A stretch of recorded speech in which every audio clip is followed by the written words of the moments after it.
Jambo la 5, ushindi wa kijani ni mkubwa sana. Bwana ananiambia very specifically ushindi wa CCM 2026 sasa this 2025 ni mkubwa sana. Na akaniambia very specifically, akanichukua katika roho, akanionyesha mwaka fulani ambao niliutabiri 2021, akaniambia huu ni mwaka wa kioo. Ulisema 2021 ni mwaka wa kioo. Na akaniambia 2021 ndio ambao unakwenda kutoa rais. Sasa baada ya uchaguzi wa 2025, mtakapoingia 2026, katika ulimwengu wa kimwili itaonekana ni 2026, lakini katika ulimwengu wa kiroho itakuwa ni 2021. 2021 nini nilisema? 2021 nilisema ni mwaka wa kioo. Kioo kina nini? Kina mabadiliko. Na angalia 2021 ni mwaka ambao ulikuwa una mabadiliko mengi. Tena sio ya kuomba, mabadiliko ya ghafla. Magufuli alikuwa rais, baada ya muda Mama Samia akaja kuwa rais. Na ni mwaka ambao wanawake wengi sana walikuwa katika uongozi. Kwa hiyo Mungu anasema kwamba 2021 itajirudia 2026. Maana yake hii 2025 ndio imebeba picha yani utaona 2000 baada ya uchaguzi 2026 wanawake wengi watakuwa kwenye uongozi. Kama ambavyo ilivyokuwa 2021, hivyo itakuwa 2026. Vitu vingi vya kiongozi utaviona ambapo uliviona 2021 utaviona 2026. Mabadiliko makubwa ya kiongozi ambayo yalitokea 2021 utaona 2026. Vile vilivyotokea. Kuna watu wengine wataachia uongozi ghafla, kuna watu wengine watafia madarakani, kuna watu wengine patakuwa pana mabadiliko makubwa sana ya kiongozi. Lakini kama mkiomba, ndivyo kile kioo, mwaka wa kioo wa 2021 unakuja 2026. Huu ni mwaka 2026, ni mwaka wa mwanamke mlinzi. Ndani ya nyumba ya maamuzi pale Dodoma wanaweza badili pengine, ila kwa hili ni gumu, ni moja kwa fumbo, kwa sababu 2026 ni 2021 katika roho.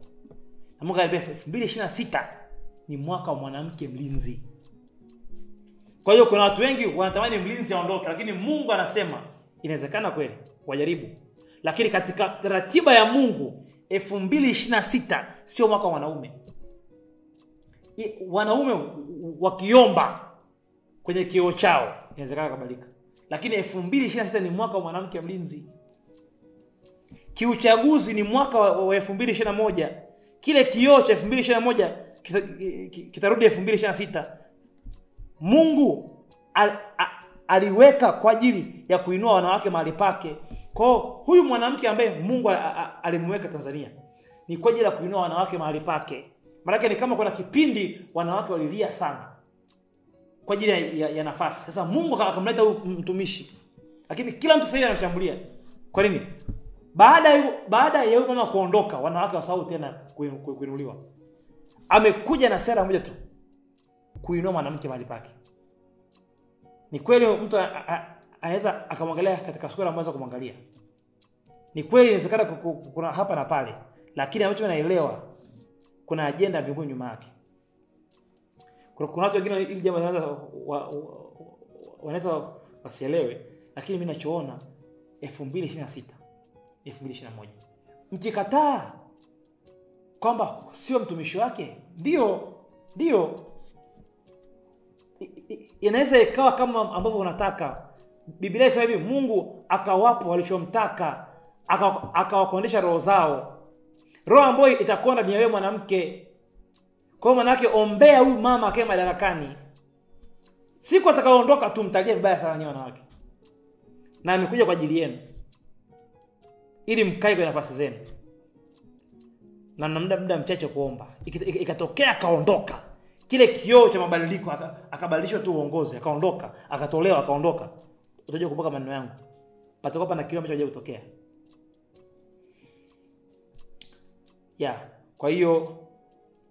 Kwa hiyo kiuchaguzi iko hivyo, lakini cha ajabu kile kioo cha 2021 kikiombewa toba kitadumu mpaka 2030. Sababu kumbuka, huyo ambaye alikuwa rais 2021, kio kikaombewa kitadumu, kisipoombewa kidumu. Kwa maombi yako ndio atafanya adumu au asidumu. Na ni maombi ya 2025 hadi mwezi wa 9, hadi mwezi wa 9, hadi mwezi wa 9. Nimerudia mara kadhaa, hadi mwezi wa 9, kwa sababu kuna jambo ambalo lazima tuombe kwa ajili ya umama hadi mwezi wa 9. Akivuka hapo basi Mungu atusaidie.